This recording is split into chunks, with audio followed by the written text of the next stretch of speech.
Aí, galera, professora Yara, professora de Química, a gente vai aqui bater um papinho. Claro que a prioridade do nosso papo tem que ser o Enem, né? Mas vai ter aqui uns hashtags Fica a Dica, através de resolução de questões. A gente vai lembrar aqui itens importantes, dicas importantes, tá? Vai fazer uma relação de conteúdos, relação conteúdo-Enem, tá? Fique esperto, fique ligado. A partir de agora, a gente começa a resolução dessas questões. Isso vai ser só alegria, nem se preocupe, tá bom? Vamos lá, vamos começar. Primeira questão, eu selecionei uma questão aqui que vai falar de variedades alotrópicas, mais precisamente as variedades alotrópicas do carbono.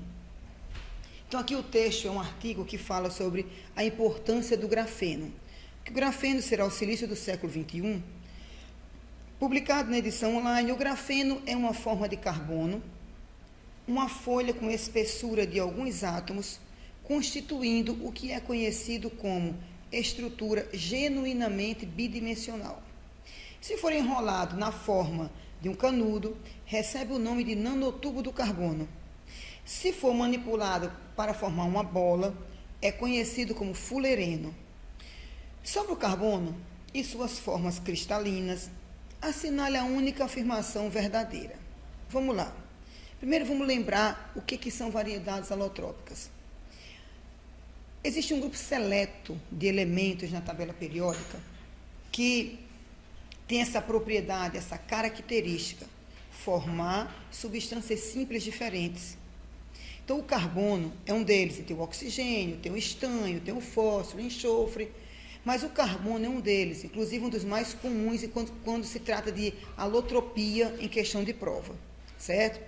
Então, o carbono a gente tem como variedades alotrópicas naturais o grafite e o diamante. São as variedades alotrópicas encontradas na natureza. Mas não para por aí. O carbono tem também o nanotubo, o grafeno, o fulereno, assim como está no texto, certo? O que diferencia, no geral, uma variedade alotrópica da outra é o arranjo, pode ser, geralmente é, o arranjo dos átomos, a estrutura dos átomos naquela substância. Porque tem situação que o que muda é só a atomicidade, tipo o oxigênio, formou O2 e O3, que é o gás ozônio e o gás oxigênio, certo? Mas a maioria vai diferenciar uma estrutura da outra exatamente na estrutura, no arranjo. E no caso do grafite e do diamante não é diferente. Então, nesse caso, a gente tem o grafite, é a variedade alotrópica mais abundante na natureza. Consequentemente, é também a variedade mais estável. Mais estável, menos energética. Lembre que estabilidade e energia, a gente estuda isso em termoquímica geralmente, são inversamente proporcionais. Tá? Então, aí, o grafite é a forma mais estável. Só que o grafite conduz eletricidade e o diamante não. Quem provoca isso? O arranjo, a estrutura dos átomos. O carbono, ele forma grafite usando geometria trigonal plana ou trigonal. Nesse caso, a hibridação do carbono no grafite, ela é sp2. No diamante, o carbono tem hibridação sp3 e os átomos se unem formando uma geometria tetraédrica. O grafite conduz corrente elétrica, o diamante é isolante. Então, o arranjo, esse arranjo, essa estrutura vai provocar propriedades, características diferentes da substância. No caso do carbono, um detalhe importante: todas as variedades alotrópicas do carbono possuem carbono sp2, geometria trigonal ou trigonal plana, exceto o diamante, que é onde o carbono é sp3 e tem geometria tetraédrica. Tá? Então, esse lance que eu acabei de falar para vocês agora, preste atenção, galera, é muito importante. Tá? Uma questão que ele quer trabalhar alotropia e, ao mesmo tempo, ele busque a parte de hibridação, geometria molecular, tá? propriedades do composto, porque o grafite conduz corrente elétrica, o diamante não.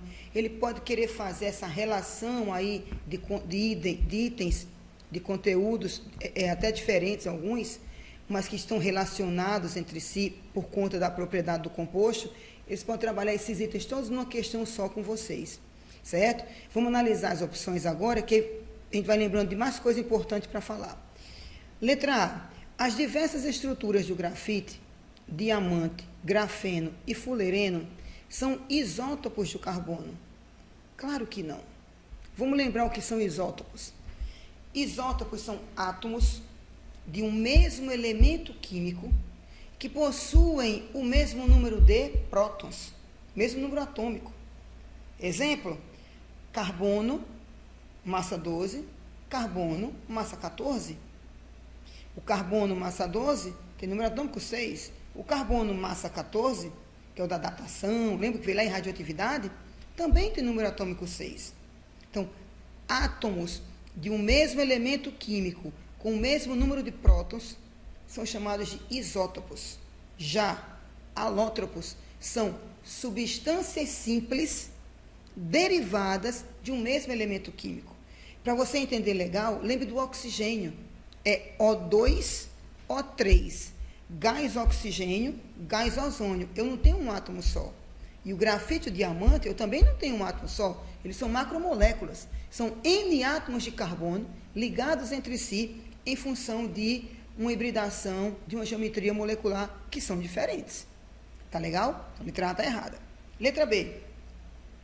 O grafeno é tido como substituto do silício por ser um semicondutor, ser mais resistente e mais abundante na natureza. Claro que não. O grafeno, ele não é encontrado na natureza, ele é sintetizado em laboratório. Inclusive, foi prêmio Nobel de Física em 2010 a sua descoberta. Tá? A estrutura do grafeno apresenta átomos densamente compactados e com hibridação do tipo sp2. Resume o que eu falei para vocês ainda há pouco.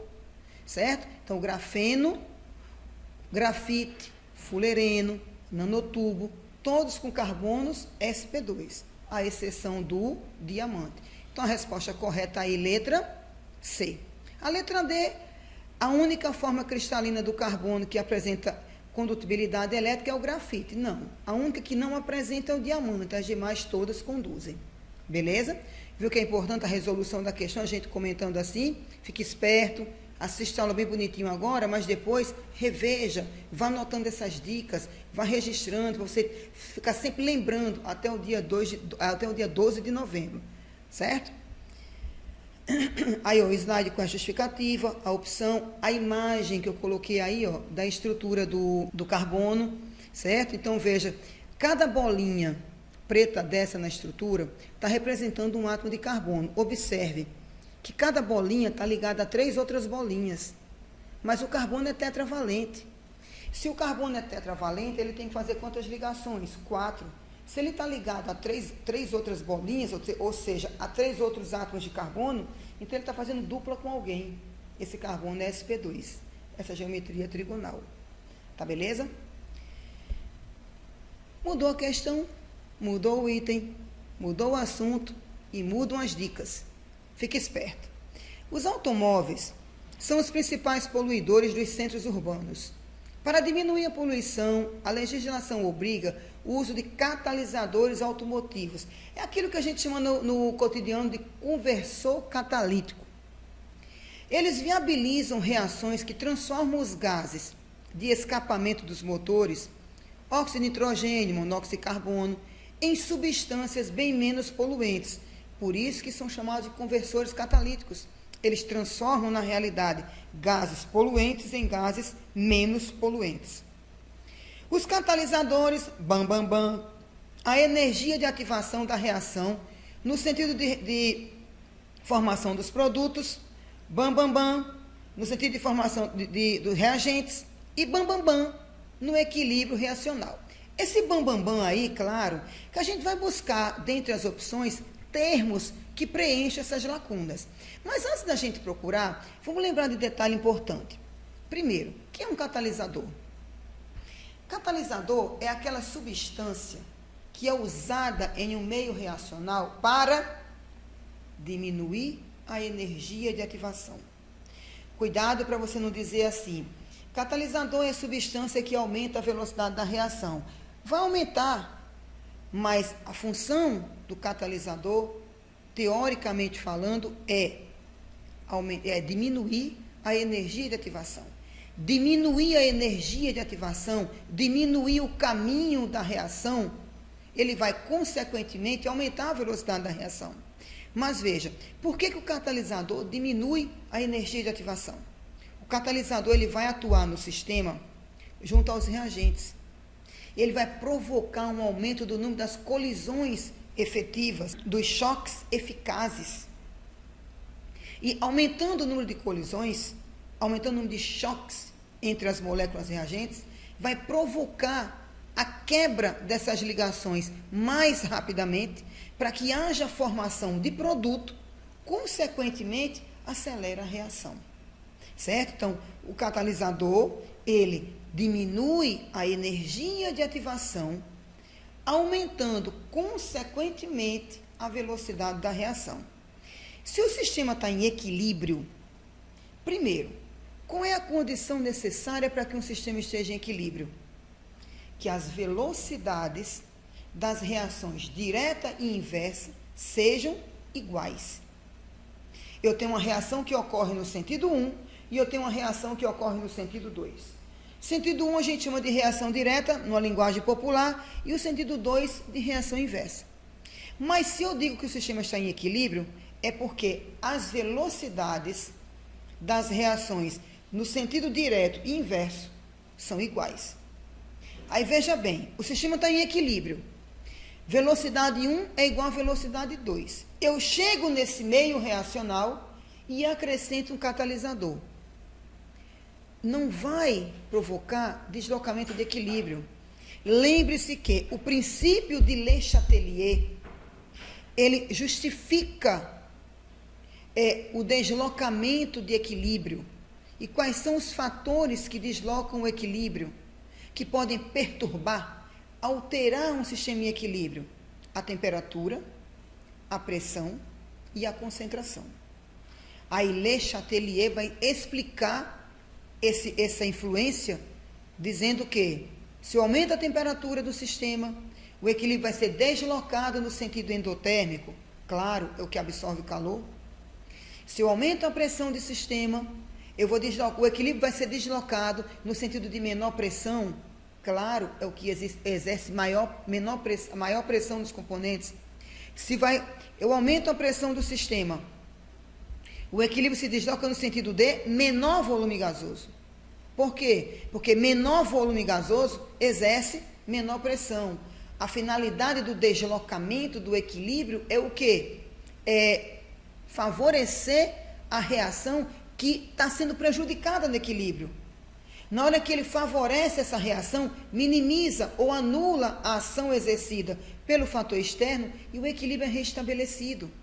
Concentração, se eu adiciono a quantidade de um componente de um sistema em equilíbrio, o que acontece com o equilíbrio? Se desloca no sentido de consumi-lo, ou seja, no sentido contrário do que foi adicionado.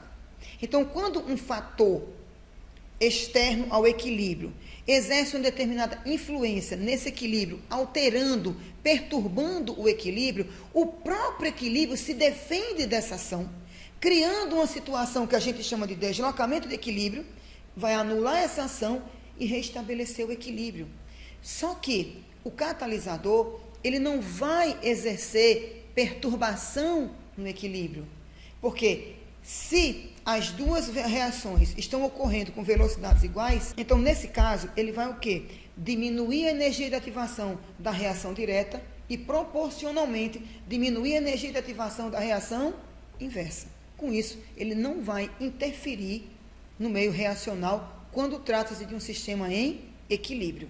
Tá beleza? Então, completando aí a questão, qual é a opção que vai responder, preencher corretamente as lacunas? Vamos ler o texto? Os catalisadores diminuem a energia de ativação da reação no sentido de formação de produtos, diminuem no sentido de formação do reagente, criando um caminho alternativo para a reação, por isso que a velocidade dela aumenta, e não interfere no equilíbrio reacional. Ou seja, não deslocam o equilíbrio. Tá beleza? Então, olha que a gente falou um monte de coisinha importante aqui agora, um monte de dica ficou para você. Preste atenção, princípio de Le Chatelier é muito importante para o Enem. A questão ela pode vir não só trabalhando a parte de deslocamento de equilíbrio em si, temperatura, pressão, mas ela pode associar a influência da concentração, um componente. Você adicionar ou retirar quantidade de um componente no equilíbrio, a pH, aumentar ou diminuir a acidez de um meio, aumentar ou diminuir a alcalinidade de um meio. Então, o deslocamento de equilíbrio, ele pode vir associado também ao pH, tá? Então, o pH, provavelmente, é o que mais ocorre com mais frequência, é o que ocorre com mais frequência, ele associar o pH ao fator o quê? Concentração. Porque aí você vai acrescentar mais ácido, retirar ácido, acrescenta base, retira base. Se tem ácido, eu acrescento base, vai consumir, enfim. Trabalhar esse deslocamento associado a um pH, tá? Aí pode entrar também a ação do indicador ácido-base. Tenha cuidado com a fenolftaleína, que é um indicador ácido-base que o Enem gosta de cobrar, mas ele parte sempre do princípio que você conhece a ação. Fenolftaleína em meio ácido é incolor, em meio básico é rosa. Tem teoria que diz vermelho, mas no geral a gente escuta ou vê rosa, certo? Então vamos para a próxima questão. Mas toda dica é importante. Olha só, vamos falar de deslocamento de equilíbrio. Olha só, vamos juntar agora o útil ao agradável. A hidroxiapatita de fórmula molecular, ele deu aí, é um dos principais componentes do tecido ósseo. As bactérias acumuladas nesse tecido produzem ácido lático, que vai reagir com a hidroxiapatita, provocando a desmineralização do tecido de acordo com a equação. Ele deu aí o equilíbrio. Vocês estão vendo que a hidroxiapatita está do lado esquerdo, ou seja, do lado dos reagentes da reação direta, né? E junto com ela está o H+. Que H+, em um equilíbrio, em um meio qualquer reacional, ele está aí representando ácido, meio ácido. Tá? Poderia ser aí um ácido qualquer, de preferência um ácido forte. Aí, veja, tem a hidroxiapatita, tem o H+, aí você tem o íon cálcio. Aí eu copiei a equação acima das opções, para a gente não ficar vai e volta com o slide. É a mesma equação aí. Ele diz, ó, com relação a esse processo, é correto afirmar que, letra A higiene bucal com soro fisiológico, que é uma solução aquosa de cloreto de sódio, provoca a desmineralização. Olha só, provocar desmineralização aí significa o quê? Deslocar o equilíbrio para a direita. Ó, vamos trabalhar essa parte que isso é muito importante. A hidroxiapatita está do lado esquerdo. Qualquer fator que provoque o deslocamento desse equilíbrio para a direita vai automaticamente consumir mais a hidroxiapatita, certo? Então, se o meu dente, a proteção dele é hidroxiapatita, vamos imaginar assim, essa camadinha aqui é toda hidroxiapatita, para a gente entender. Aí eu chego lá e tomo Coca-Cola. Pego um copo de Coca-Cola e vou beber. Não bebo não, viu? Que faz muito mal, mas eu não bebo não. Mas vou dar o exemplo. Eu bebo Coca-Cola. A Coca-Cola tem um pH baixíssimo. 2,7, 3. É um pH muito baixo numa escala de 0 a 14. Então, assim, como ela é muito ácida, na hora que eu bebo Coca-Cola, o que é que eu estou ingerindo aqui na minha camadazinha de hidroxiapatita? H+. Né? Só que se olha para o equilíbrio aí na sua tela, se eu acrescento o H+ aí, o que vai acontecer com o equilíbrio? Vai ser deslocado para a direita. Consequentemente, vai se desgastar a hidroxiapatita. Tá? Então, tudo que provoca o deslocamento para a direita, não foi isso que eu falei? Mas o cloreto de sódio. O cloreto de sódio é o sal de cozinha, é um sal neutro. Ele é obtido da reação de neutralização do ácido clorídrico, que é um hidrácido forte, mais o hidróxido de sódio, que é uma base forte. Se eu tenho um ácido forte e uma base forte, então esse sal, ele vai produzir solução aquosa de caráter neutro. Então, se eu coloco uma solução aí de um sal de caráter neutro, é claro que eu não vou alterar, não vou deslocar o equilíbrio, certo? Letra B. O consumo diário de refrigerantes, olha o exemplo que eu dei, de cola, uma Coca-Cola, de acidez elevada, inibe a dissolução da hidroxiapatita. Aqui tem uma coisa interessante, de acidez elevada. Lembre que acidez e pH são inversamente proporcionais. Quanto mais ácido é um meio, menor é o seu pH. Se eu acidifico um meio, eu diminuo o pH dele. Se eu adiciono base ao meio, eu vou o quê? Elevar o pH dele. Tá? Lembre que a escala nas condições ambientes é de 0 a 14. 7 é neutro. Para baixo, quanto mais baixo o pH, mais ácido é o meio. Quanto mais alto é o pH, mais básico, mais alcalino é o meio. Tá? Só para a gente fazer a relação do termo acidez elevada com pH. Mas vamos voltar para o item. Inibe a dissolução. Acidez elevada, eu acabei de falar para você. Se eu adiciono Coca-Cola aí, eu estou adicionando ácido à solução. Amigo, Coca-Cola desenferruja prego. Tu quer o quê? É extremamente ácido. Na hora que você coloca ácido aí, no caso a Coca-Cola, que vai estar representando esse H+, vai consumir a hidroxiapatita, vai favorecer a desmineralização. Então a letra B está errada. Letra C. O aumento do pH aumenta a quantidade de íons OH-, aumentando os danos nesse tecido ósseo. Olha só, o aumento do pH, o que é isso? Imagina você adicionar OH- aí esse meio. Se você adiciona OH aí, pensa comigo, eu tenho H+ no meu reacional. Aí eu vou fazer o quê? Eu vou adicionar OH-.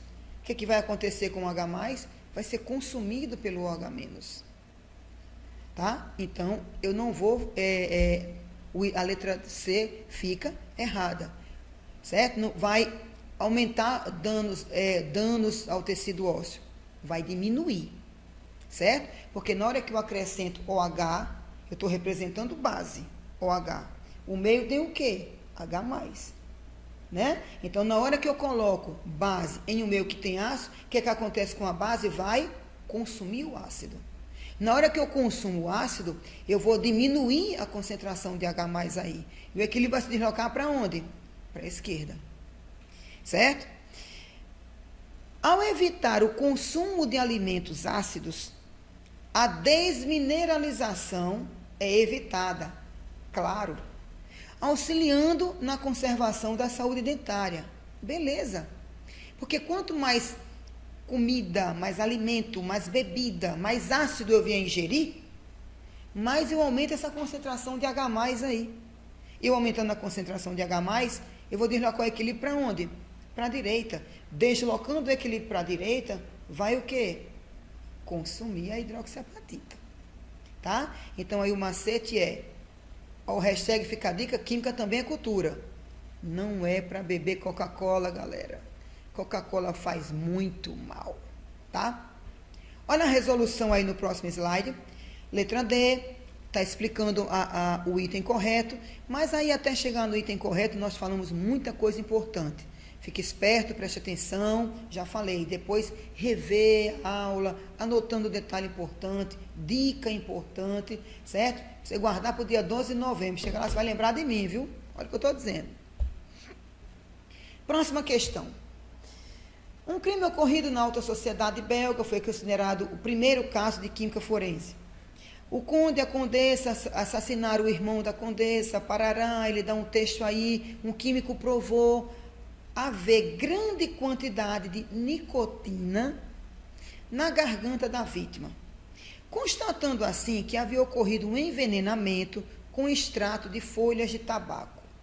Aí ele deu uma estrutura aí, a estrutura da nicotina. Você veja que é uma cadeia que tem 2 ciclos, um aromático e um não aromático, alicíclico, mas os 2 heterocíclicos. Vamos trabalhar essa estrutura aí. Eu não vou nem olhar os itens agora, né? O nosso lance aqui é o quê? É dica, é revisão, não é assim? Simbora. Primeiro ciclo aí, esse que tem 3 ligações pi, ele é aromático. Aí você vai e diz assim, ô professora, mas aromático não é benzeno e derivado do benzeno? Não necessariamente. Isso é o que a gente vê no geralmente. Aromático é o composto que tem o quê? Ressonância dentro do ciclo. O que dá a característica de aromaticidade ao benzeno, por exemplo, é o quê? O que dá a característica de anel ao benzeno? É ele ter 3 ligações pi alternadas dentro do ciclo. Essa alternância, ela é chamada de quê? De ressonância. Galera, olhe para esse ciclo aí. Ele tem 3 ligações pi alternadas. É sim ressonância. Isso é sim um composto aromático. Inclusive a gente vê, pela regra de Huckel, que existem compostos que o ciclo é heterogêneo, como esse daí, e que é a justificativa, e ele é aromático. Mas a gente pode generalizar, fica melhor ainda por aí, ó. Olha a ressonância. Certo? Então, aí, a ressonância caracteriza, sim, nesse ciclo que tem as 3 ligações pi, que o composto é um aromático. Agora, é um composto aromático? É. Mas a cadeia é o quê? Heterogênea, ou seja, heterocíclica. Ciclo heterogêneo. Porque tem um nitrogênio aí em um dos vértices, situado entre carbono. O ciclo mais à direita, você também tem um heterociclo. Você também tem o nitrogênio aí situado entre carbonos. Mas aí já não é mais um ciclo que eu vou dizer que é aromático. Ele aí é um ciclo alicíclico. Essa parte do ciclo aí, né? Ela é fechada, porém, com o nitrogênio entre carbonos. Ele é um heterociclo, tá? No geral, a cadeia ela é o quê? Mista. Ela tem parte fechada e ela tem parte aberta. Porque esse CH3 aí vai dar característica de cadeia mista ou composto por inteiro, tá? Antes de responder ainda, o composto aí tem 3 ligações pi, porque cada ligação dupla, uma é sigma, uma é pi. Se você observar aí nesse ciclo, você tem, ó, 1, 2, 3, 4, 5 vértices, onde eu tenho carbonos com ligação dupla. Ou seja, eu tenho nessa estrutura aí 5 carbonos sp2, tá? Então, agora vamos puxar os itens que a gente vai falando de mais coisas. O item 1 diz assim, aqui a nicotina contém 2 heterociclos. Esse aí ficou fácil, né não? Que a gente já tinha falado. Contém sim, porque os 2 ciclos possuem heteroátomos, tá? Item 2, apresenta uma amina terciária na sua estrutura. Olha só, o ciclo alicíclico, ele tem um nitrogênio aí entre 2 vértices do ciclo e um carbono que está para baixo. Então, é o nitrogênio ligado a 3 carbonos. Nitrogênio ligado a 3 carbonos, a amina é terciária, sim. Se não tivesse esse CH3, aí para baixo fosse um hidrogênio, essa amina não só seria uma amina secundária, como ela faria ponte ou ligação de hidrogênio, que do jeito que ela está aí, ela não faz. Por quê? Porque a gente não tem hidrogênio ligado ao nitrogênio. Lembre que os hidrogênios que vão fazer pontes ou ligações de hidrogênio são os que é a interação mais forte, mais intensa, mais difícil de ser vencida.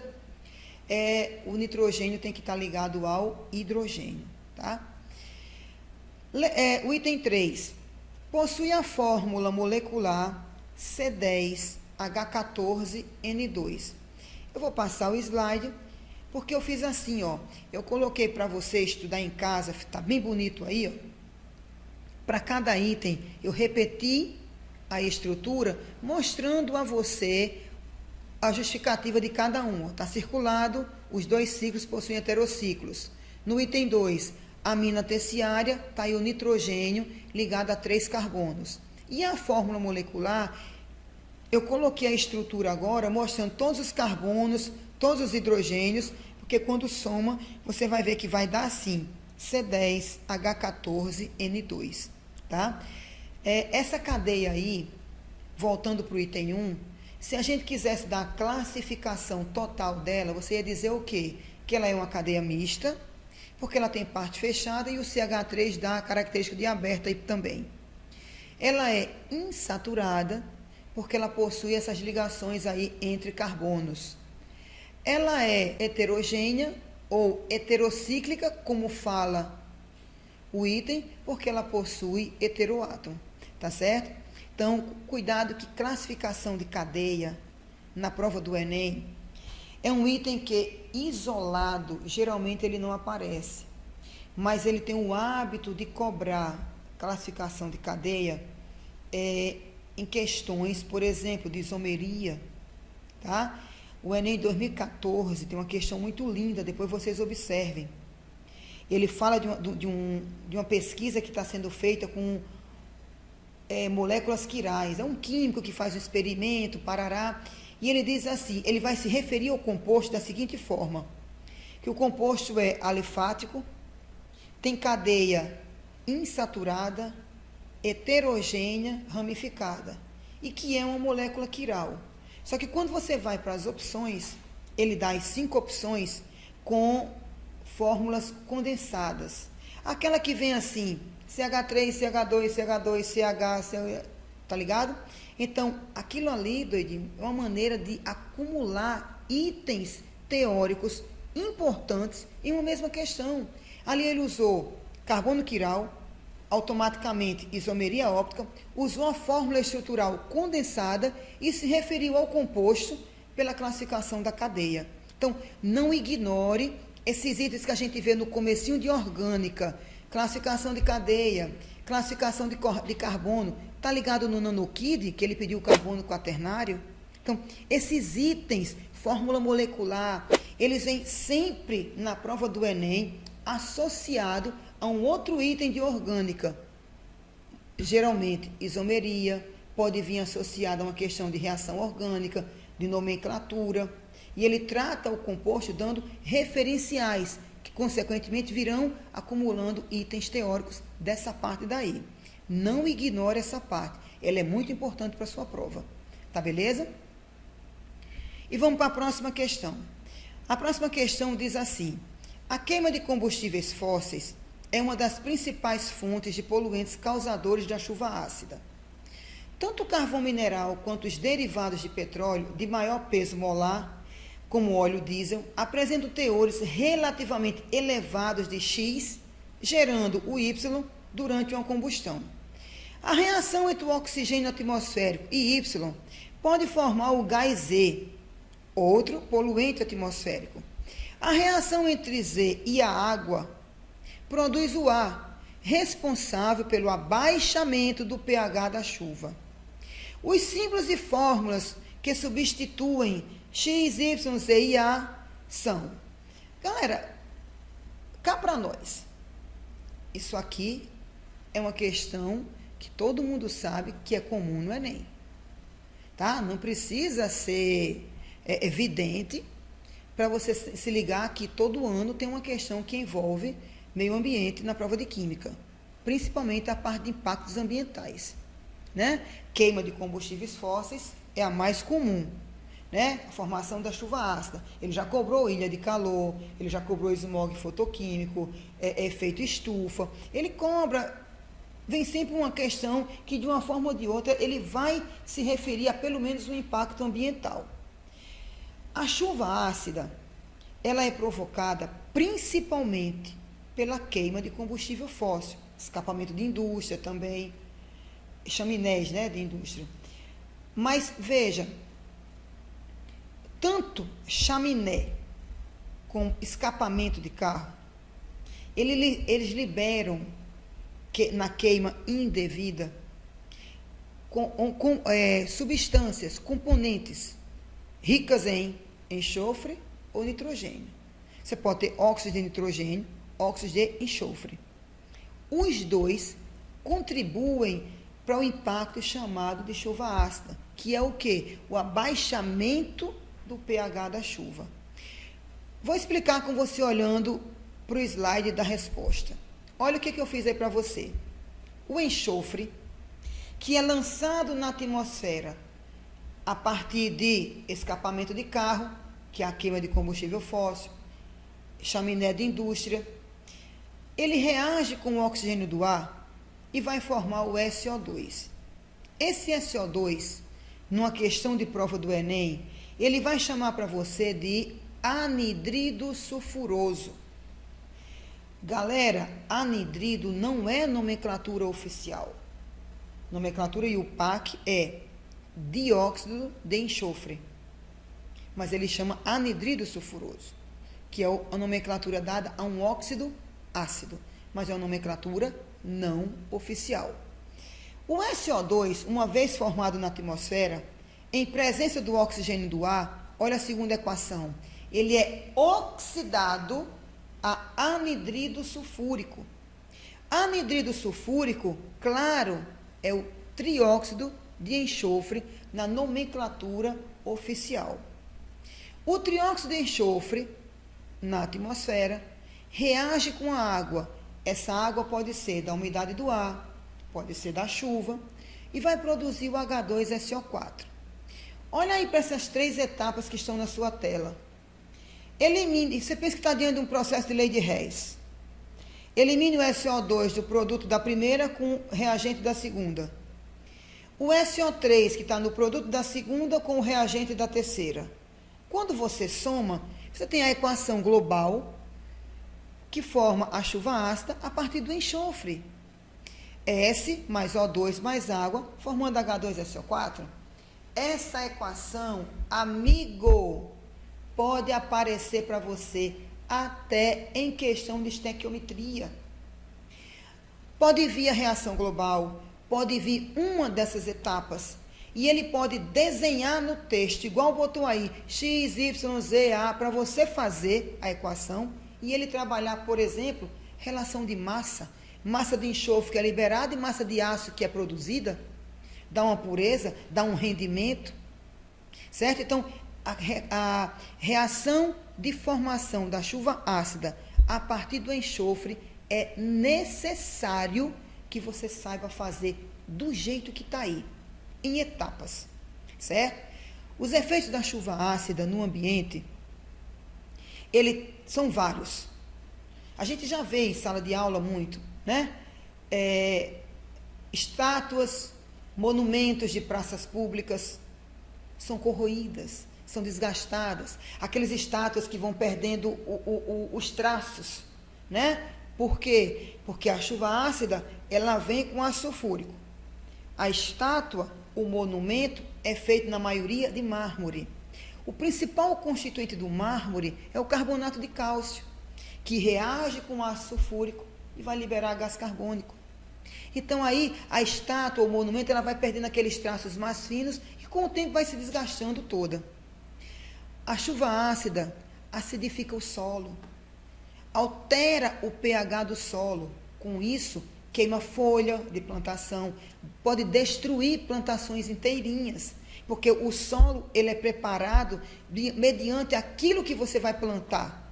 Então, tem plantação que precisa de um solo mais ácido, de um solo mais básico, de um solo mais neutro. Então, o solo está pronto para aquele tipo de plantio. Aí a chuva ácida vai o quê? Altera o pH. Mas não fica só por aí, não.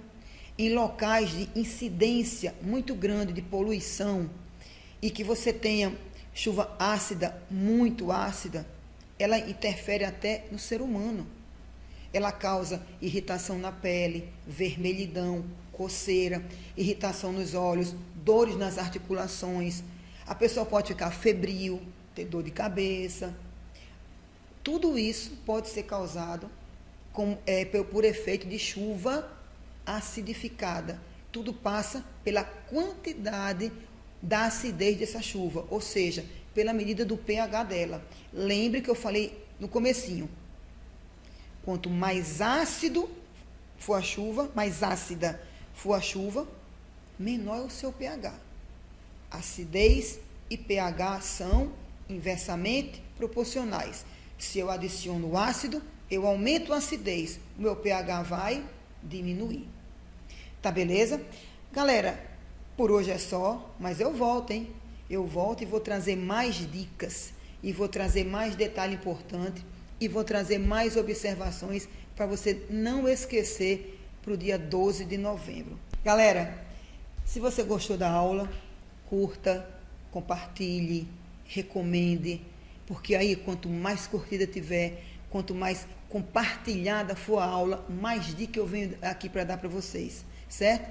E divulga o trabalho da gente, tá? Divulga aí, porque eu volto com mais dica, mais coisa interessante para você, tá? Beijão.